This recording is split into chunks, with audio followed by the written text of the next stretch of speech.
On the way to James Bond Island, we stopped at Panga Bay for kayaking. We got on the kayak at Talu Island and were soon exploring the mangroves and weaving in and out of limestone caves and caves.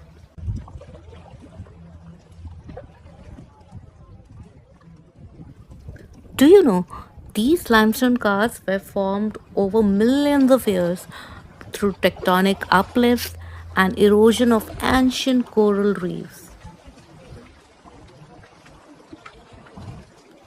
This karst topography, rising up from Andaman Sea in South Thailand, features intricate rock tunnels, caves, and hidden lagoons, also known as hongs.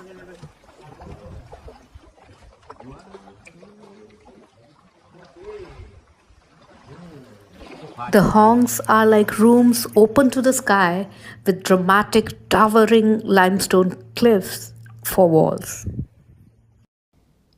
You can explore these beautiful karst formations at leisure on a kayak or on a boat. If you're ever in Phuket, do take out time for this amazing day trip.